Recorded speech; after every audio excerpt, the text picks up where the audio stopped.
Et shalom, shalom. Alors tout d'abord, je me rends gloire et hommage à Yahweh, Bahashem, Yahweh Shai, Bahashem, Roha, Kodash. Yahweh qui est le nom du Père, qui est le Tout-Puissant, le plus haut, Bahashem qui veut dire au nom. Yahweh Shai est le Fils dont le monde appelle ignoramment Jésus-Christ, mais son nom c'est Yahweh Shai Mashiach. Bahashem, Roha, Kodash qui est le Saint-Esprit. Shalom aux élus et du bonheur et respect aux apôtres et aux aînés de Great Millstone, car c'est eux qui m'ont appris cette vérité. Ici frère Amos de l'église de Great Millstone de Montréal, et à vous seulement je dis shalom. Donc après avoir écouté une des vidéos de notre apôtre Gabar qui a souligné une très bonne question, c'est quoi la chose la plus importante à connaître dans cette vérité, juste surtout dans les périodes où on vit présentement, sachant que la troisième guerre mondiale est à la porte, sachant que ce diable va venir amener mandater la marque de la bête, cette puce électronique, afin d'avoir le contrôle absolu sur l'être humain, right? Ce diable qui est en train de manufacturer une famine, right? Parce que quand on parle de famine, c'est qu'il y aura, t'as pas accès à la nourriture. C'est pas qu'il y a plus de nourriture sur la terre, qui est chose impossible, mais c'est que tu n'auras plus vraiment accès à la nourriture, right? Ce diable-là va essayer de contrôler les aliments, right? Il va venir essayer de contrôler l'eau, il va essayer de contrôler toute chose, right? Afin d'avoir le contrôle absolu. Donc c'est une des raisons principales dont le monde va supplier ce diable-là quand la période de l'angoisse de Jacob va débuter. Right? La période de l'angoisse de Jacob, c'est une période de tribulation, de troubles qu'il va y avoir sur terre. C'est une période qu'on n'aura jamais vue auparavant, et par la suite, c'est la pire période que l'humanité va connaître. Right? Ça va être la période de l'angoisse de Jacob, cette période de la période de la tentation. Alors, Yahweh Shai, pendant qu'il vient à rentrer en jugement avec tout être humain, right? Oui, il vient principalement venir retirer la domination de Esau qui est sur terre, parce que la terre a été livrée à la main de l'impie. L'impie qui est Esau, l'homme rouge, l'homme blanc, right? Mais c'était juste temporaire, right? Car le royaume de Yahweh Shai qui vient instaurer, qui va être un royaume de juste, right? Principalement débutant par Yahweh Shai, son fils unique, right? Ça va être éternel, right? Alors pour instaurer un autre royaume, il faut détruire l'ancien, right? Et l'ancien royaume va être détruit principalement par du feu, les missiles nucléaires, right? Les chariots de l'éternel, right? Les soi-disant dit UFO, qui dégagent du feu, un feu concentré. Donc c'est par le feu principalement que Yahweh Shai va venir entrer en jugement avec tout être humain, right? Mais il y a un groupe d'êtres humains qui va être préservé, right, de ce danger, right? Ceux qui mettent leur confiance dans Yahweh Shai présentement, right? Qui sont quoi? Les optimistes élus, qui sont écrits dans le livre de vie, right? Ils vont présentement faire les volontés de Yahweh Shai, ils vont mettre leur confiance en Yahweh Shai, ils vont prier Yahweh Shai afin d'être préservés, ils vont mettre, comme que je dis, leur foi, right? Ils vont démontrer des actions qui va plaire à Yahweh Shai, qui va faire en sorte que Yahweh Shai va les préserver. Donc toi qui rentres dans cette vérité-là, tu veux savoir comment être préservé de ces choses-là, qui commence par repentir et par la suite mettre ta confiance en Yahweh Shai, right? Alors, Psaume 64 et 1, entends ma voix, ô Dieu Yahweh Shai, quand je prie, préserve ma vie de la peur de l'ennemi, right? De cet ennemi, il y a un précepte qui dit cet ennemi qui est trop robuste pour nous. En réalité, cet ennemi que Yahweh Shai a béni du pouvoir de l'épée, qui est les Édomites, sont beaucoup trop robustes pour nous, right? Les Israélites, on n'a rien, on n'a pas d'armée, malgré qu'on n'a rien, on a tout, on a l'armée céleste, on a Yahweh Shai en tant que pouvoir, mais à la vue des gens normaux, on n'est rien, right? On est considéré rien, mais en réalité, Yahweh Shai nous aime et il va nous préserver ceux qui l'aiment, right? Yahweh Shai va préserver ceux qui l'aiment, right? Et comment que tu démontres que tu aimes Yahweh Shai, right? C'est en suivant ses commandements, right? Si tu m'aimes, right? Si tu m'aimes, suis mes commandements, right? Alors ceux qui aiment Yahweh Shemashai vont suivre les commandements de Yahweh Shemashai, vont prier Yahweh Shemashai, vont repentir, puis vont adhérer aux lois, statuts, les commandements du milieu de l'honorabilité pour être préservés. Right? J'avais sorti le mot préserver. Préserver. Ça veut dire garantir, mettre à l'abri ou sauver d'un danger, d'un mal. Alors il y a un mal qui a débuté, right? Et ce mal, right, c'est l'indignation juste de Yahweh Shemashai. L'indignation qui veut dire un sentiment de colère justifié que Yahweh Shemashai va amener. Parce que ce sentiment, cette indignation qui est la colère justifiée de Yahweh Shemashai, elle bel et bien justifiée, right? Et que Issa mérite d'être détruit, la terre des États-Unis mérite d'être brûlée, right? Il y a tellement de péchés qui se passent dans cette terre, dans ce monde, que tout ce que Yahweh Shemashai s'apprête à venir juger est justifié, right? Et on veut être protégé de ce mal. Cache-moi du conseil secret des méchants, du soulèvement des ouvriers d'iniquité. Alors, qui est ce conseil des méchants? Les élitistes de ce monde, les banquiers de ce monde, les Rothschild, les Dupont, ceux qui contrôlent, right? Ceux qui sont en contrôle, right? Il y a un dicton qui dit, il n'y a aucune guerre, toutes les guerres sont une guerre des banquiers, right? Alors, on veut être caché, on veut être protégé, right? Des conseils de méchants, right? On veut être protégé contre la marque de la bête, on veut être protégé contre la famine, on veut être protégé contre les séditions entre hommes, quand il va y avoir des guerres raciales, on veut être protégé, on veut que Yahweh Shemashai envoie ses anges nous protéger, right? Il y a un précepte qui dit, les anges de Yahweh Shemashai encampent alentour de ceux qui le craignent et les protègent. Alors on veut que Yahweh Shemashai nous envoie cette protection de ses anges. On veut être préservé, on veut préserver notre vie, right? De la peur de l'ennemi, right? Qui aiguisent leur langue comme une épée et bandent leur arc pour tirer leurs flèches comme des paroles amères. Right? Alors eux s'apprêtent à tirer leur arc qui est principalement des missiles, des bombes. Right? Ils s'apprêtent à venir pour s'acheter ceux qui gardent le témoignage de Yahweh Shemashai, principalement les optimistes élus. Right? Donc on a besoin d'une protection divine. Right? On a besoin d'être protégé, on a besoin que les anges nous protègent, nous préservent. Right? Et la seule possibilité d'être préservé, c'est par mettre ta confiance, ta foi, right? Ta crainte en Yahweh Shemashai qui démontre la crainte de Yahweh Shemashai qui démontre le début de l'intelligence. Quand tu démontres que tu crains Yahweh Shemashai, ça prouve que tu es intelligent car tu comprends qu'il est en contrôle de tout, right? Et si tu mets ta confiance en lui, s'il est en contrôle de tout, il va te protéger, right? S'il est en contrôle de tout et tu fais ses volontés, tu vas être préservé, right? Tu vas manger pendant le monde va mourir de faim, right? Je vais dans ce précepte-là, comme je l'ai dit. Si on regarde dans le livre de Isaïe 65 et 13, c'est pourquoi ainsi dit Dieu, le Seigneur Yahweh Shemashai, voici mes serviteurs mangeront, mais vous aurez faim. Voici mes serviteurs boiront, mais vous aurez soif. Voici mes serviteurs se réjouiront, mais vous serez honteux. Et ce précepte-là parle dans une période de destruction massive, la période de l'angoisse de Jacob, la pire période que l'humanité va reconnaître, right? Pendant que tout le monde va être en mode panique, en mode faim, destruction, bataille, sédition, right? Dans cette période-là, l'économie va avoir déjà crashé, ce diable va déjà avoir mandaté la marque de la bête, right? Right? Parce que c'est pour ça, c'est une des raisons pour laquelle le monde va se précipiter à aller voir et qu'ils sont pour prendre la marque de la bête à cause qu'ils ne vont pas avoir moyen à manger, ils ne vont pas savoir comment boire, donc ils vont mettre leur confiance avec Issa. Mais ceux qui craignent Yahweh Shemashai, ceux qui prient Yahweh Shemashai afin que Yahweh Shemashai les préserve, vont pouvoir manger, ils vont pouvoir boire. Right? Si on regarde dans toutes les historiques de nos ancêtres, il n'y a aucun de nos ancêtres qui a fait confiance à Yahweh Shemashai qui a été déçu. Alors c'est la même façon que Yahweh Shemashai s'apprête à démontrer qu'il va protéger, qu'il va préserver ceux qui le craignent, ceux qui mettent leur confiance en lui. Right?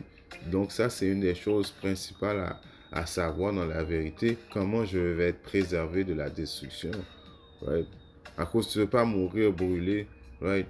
Tu veux pas mourir de faim, tu veux pas mourir de soif, right? Malgré on va être témoin de toute la destruction, de tout ce que Yahweh Shimashai s'apprête à amener. Nous, les optimistes élus, on va être témoins de ça, on va être témoins de Yahweh Shimashai. Mais malgré ça, right, Yahweh Shimashai va nous protéger.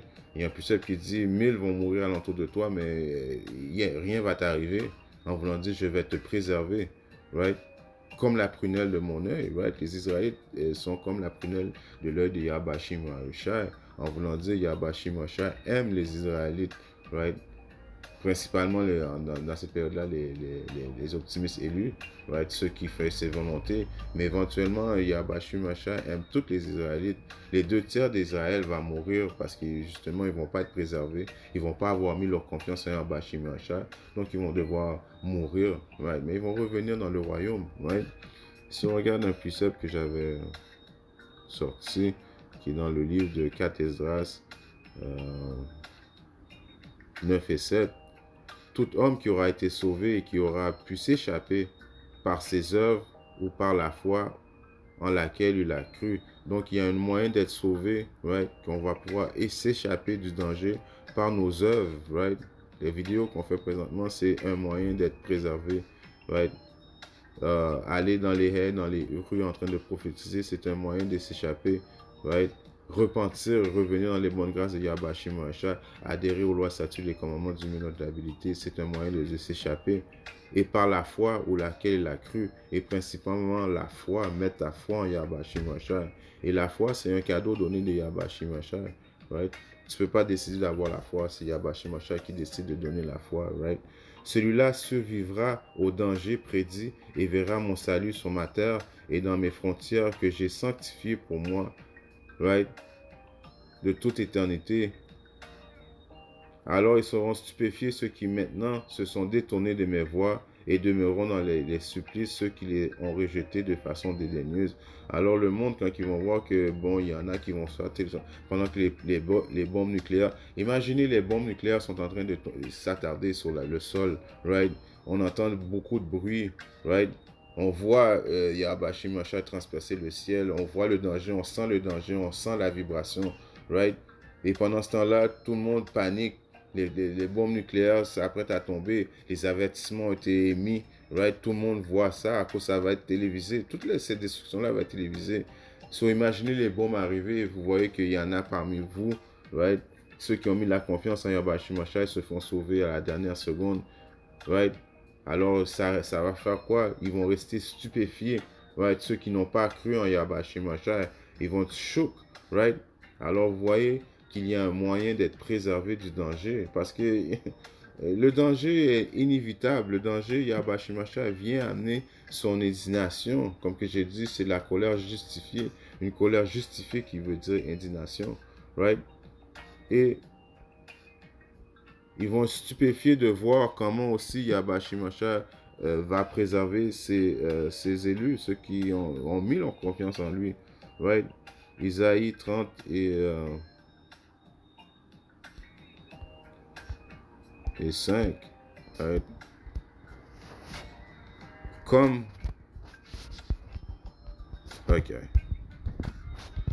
les oiseaux volant, ainsi le Seigneur des armées défendra Jérusalem. Right? Comme les oiseaux volants. Alors ça c'est une représentation des UFOs, right? Qui volent. Ainsi le Seigneur des armées défendra Jérusalem. Jérusalem qui sont le peuple, les Israélites, les élus. Right? Avant d'être une place, c'est un lieu. Right? Alors, comme les oiseaux volent, ainsi le Seigneur des armées défendra Jérusalem. En défendant ainsi, il la délivrera et en passant, il la préservera. Right? Donc, on va être, ceux qui mettent en confiance en Yahweh Shimashai, non seulement qu'ils vont être préservés, mais ils vont être protégés par les chariots de Yahweh Shimashai, qui sont les soi-disant UFOs. C'est comme j'ai fait j'essaie de vous faire imaginer la destruction. On voit les bombes nucléaires arriver et en l'espace d'une demi-seconde, tu vois, tu te fais télétransporter par les chariots de Yahweh Shimashai. Right? Alors ça va rendre le monde stupéfié. Le monde qui ont pas voulu repentir, qui ont eu la chance, right? il y a tout le monde sur la terre qui ont eu la chance d'entendre les paroles véridiques de la Bible, right?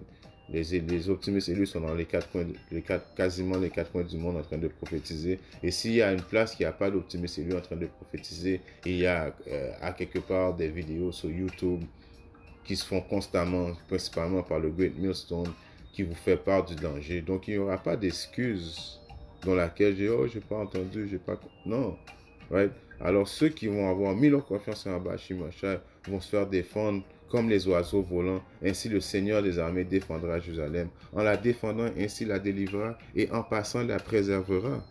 Right? C'est des genres de choses comme ça qu'il faut que tu apprennes, que tu saches que c'est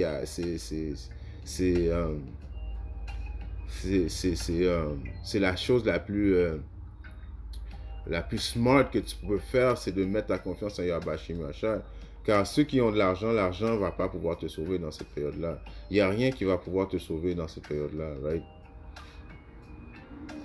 Si on reste dans le livre de Isaïe,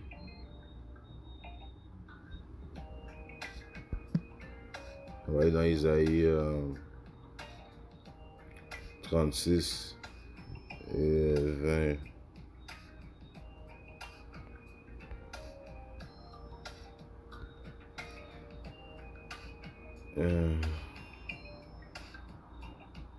Non, c'est pas ça. C'est laquelle? 26 et 20.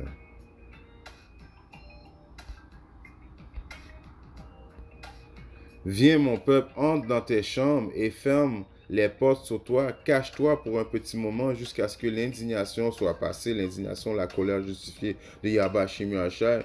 Comme que je dis, cette terre est fucked up présentement. C'est justifié que la destruction que Yabashi Machar vient amener dans le monde, right?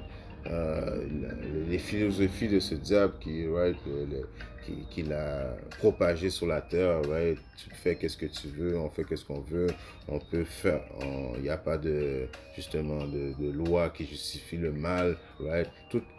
Parce que tout ce qui est mal est justifié, right?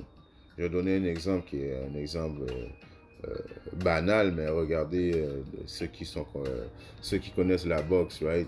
Bon, Ryan Garcia qui a triché, et Devin Haney qui n'a pas triché, mais qui prend, tout le monde blasque Devin Haney, qui a été lui qui n'a pas triché, mais tout le monde vénère le tricheur Ryan Garcia qui a pris des stéroïdes. Alors tout le mal, tout le monde justifie le mal, et le bien, le monde veut rien savoir du bien, right? Donc c'est une colère justifiée qu'il y a Yabashi Machar s'apprête à venir amener sur la terre, parce que la terre est à l'envers, right? Le monde vénère le mal à place de vénérer le bien. C'est pour ça que ce royaume-là doit se faire brûler, détruire complètement, right? Purifier, right? Pour instaurer un nouveau royaume, il faut détruire l'ancien, right? Le royaume qui va être instauré sur terre, ça va être le royaume de Yahusha, un royaume de justice, de paix, right? Pour les Israélites, right? Et aussi par la suite, toutes les autres nations vont pouvoir bénéficier, right? Du royaume de justice qui va être dirigé principalement par les Israélites, right? Par Yahusha, roi David, les optimistes élus, la maison de David, et les Israélites qui vont revenir dans leur bonne, comme on dit, dans leur bon état de conscience, parce que les Israélites vont recevoir l'immortalité, right? Ils vont avoir un corps immortel. Les lois, statuts, les commandements vont être instaurés dans leur cœur, qui est dans leur mind, afin qu'ils ne puissent plus pécher. Donc la terre va être remise la terre va être dirigée par justice, right? Donc avant cela, Yabashi Machar va sauver ses élus. Viens, mon peuple, entre dans tes chambres et ferme les portes sur toi. Ça, c'est les portes des soi-disant dit chariots de l'Éternel, right? Qui va sauver les optimistes élus pendant la destruction va arriver, right? Et ferme la porte. Cache-toi pour un petit moment jusqu'à ce que l'indignation soit passée. Et ce petit moment-là, on sait que Babylone va être détruit en moins qu'une heure, right? En moins qu'une heure, Babylone va être détruit. Donc les optimistes élus vont être préservés pendant ce temps, right? Ils vont être à l'abri dans les chariots de Yabashi Machar, qui sont les chariots de l'Éternel. dont le monde appelle les soi-disant dit UFOs. Right? On va rester dans le livre d'Isaïe, on va aller dans Isaïe 4 et 6.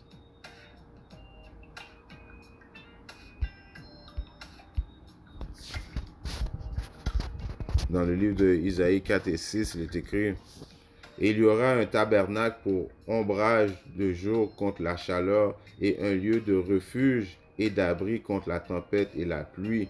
Alors il y aura, ça c'est une signification que pendant que les bombes nucléaires vont s'attarder sur la terre, un peu partout dans la terre et principalement aux États-Unis et Israël, ceux qui vont mettre leur confiance en Yahweh Shemashai vont être préservés. Right? Il y aura un tabernacle pour ombrage. Right? Il va nous protéger du jour contre la chaleur. Right? La chaleur des missiles nucléaires et un lieu de refuge et d'abri contre la tempête et la pluie. Ce lieu de refuge contre la tempête et la pluie, ça va être les chariots de Yahweh Shemashai. Right? Alors on va être préservé du danger. Right? Ceux qui mettent leur confiance en Yahweh Shemashai. Dans le livre de Ézéchiel 33 et 9. Mais si tu avertis le méchant de se détourner de son chemin et qu'il ne se détourne pas, son chemin, il mourra dans son iniquité, mais toi, tu as délivré ton âme. Right? Alors, mais si tu avertis le méchant, comme qu'on fait présentement, right? On avertit tout le monde, right? De se détourner, right? De repentir, de revenir dans les bonnes grâces de Yahweh Shemashai, adhérer aux lois, statuts et commandements, right? De son chemin et qu'il ne se détourne pas de son chemin. Alors, tu as été averti, mais tu ne te détournes pas de ton chemin. Il mourra, right? Dans son équité, mais toi, tu as délivré ton âme. Alors, vous voyez l'importance de cette vérité-là, c'est de savoir comment obtenir le salut, right, de Yahweh Shemashai. Comment on va être délivré, right? J'aimerais faire partie de ce chiffre-là, de l'indignation de Yahweh Shemashai. Comment être préservé de Yahweh Shemashai. C'est